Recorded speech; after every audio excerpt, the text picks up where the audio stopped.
exciting review of How to Win Friends and Influence People by Dale Carnegie.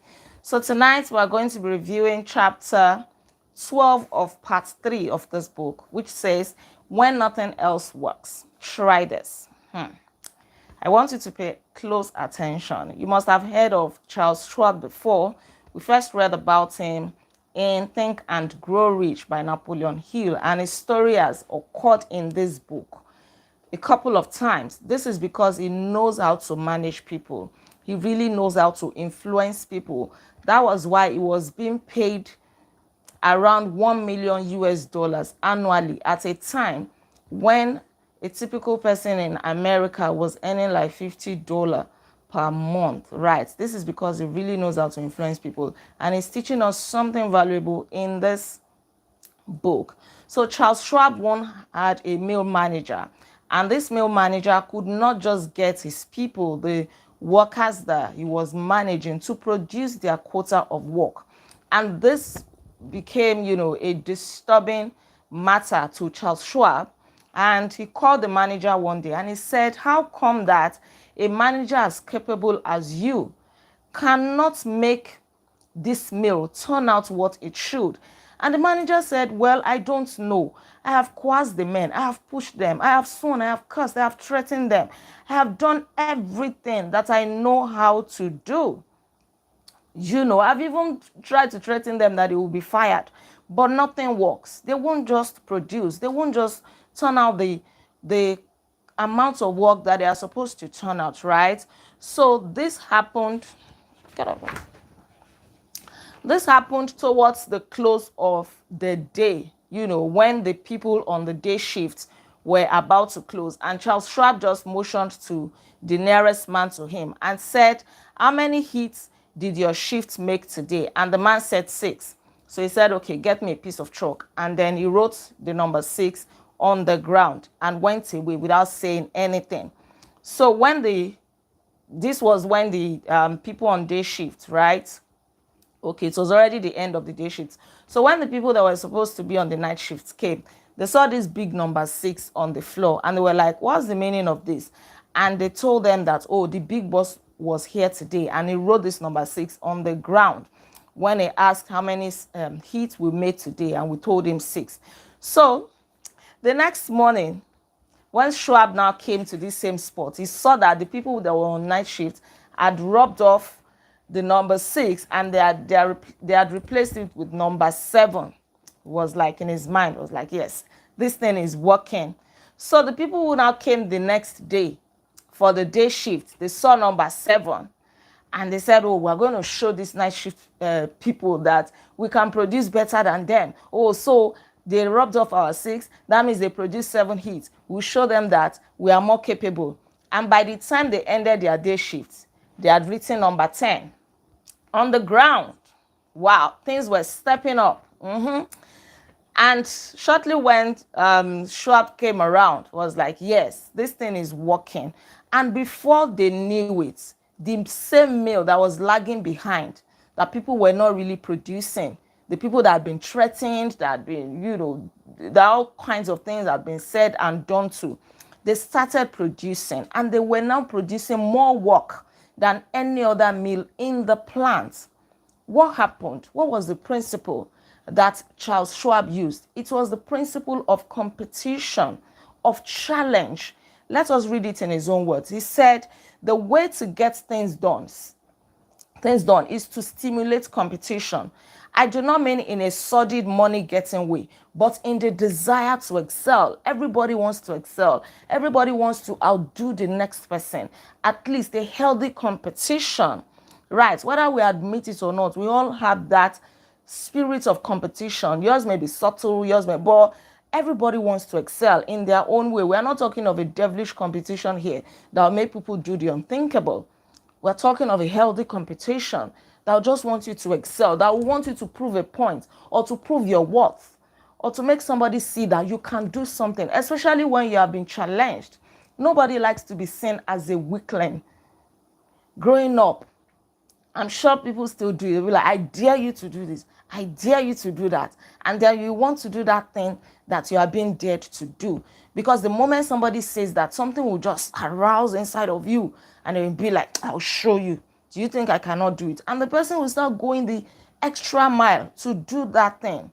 Right? This was the same principle that got Theodore Roosevelt to the White House in America when he became the president. You know, he had just returned from Cuba and was picked for the governor of New York State.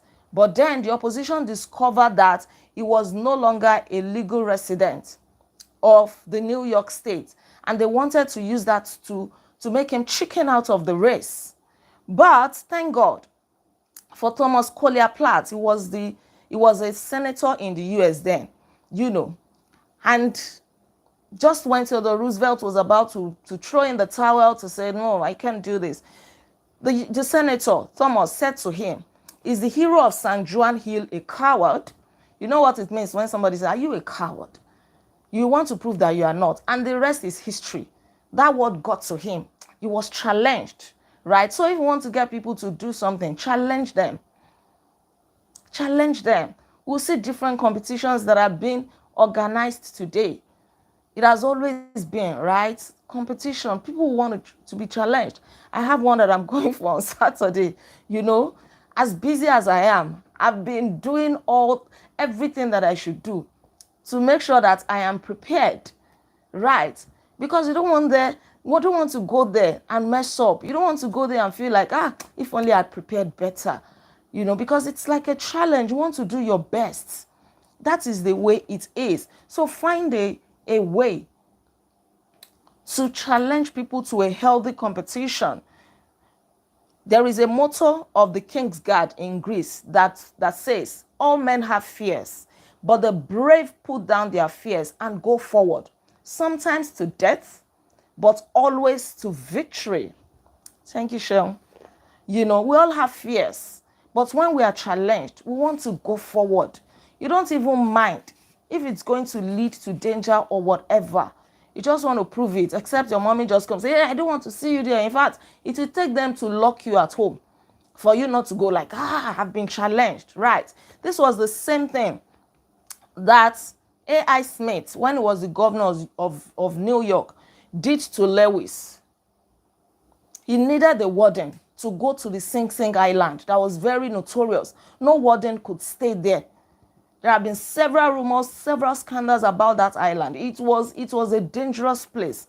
So he called Lewis E. that he should come. He should go and be the warden in the island of Sing Sing. You know, and he said, he was flabbergasted. He knew the dangers of Sing Sing. It was a political appointment. No warden had ever lasted there. They will all go and come. The highest that they lasted was 3 weeks. You know, and this guy was so hesitant. But the governor leaned back in his chair and he said to him, young fellow, I don't blame you for being scared. It's a tough sport. It will take a big person to go up there and stay. Upon hearing this, Lewis E. was challenged. So I am not a big person. I'll show you that I'm also a big person. And that was it. He went, he stayed. And he became successful. He became victorious. In fact, he became the most famous warden of his time. And he wrote a book, 20,000 Years in Sing Sing. That book sold into the hundreds of thousands of copies. There was his broadcast on air everywhere.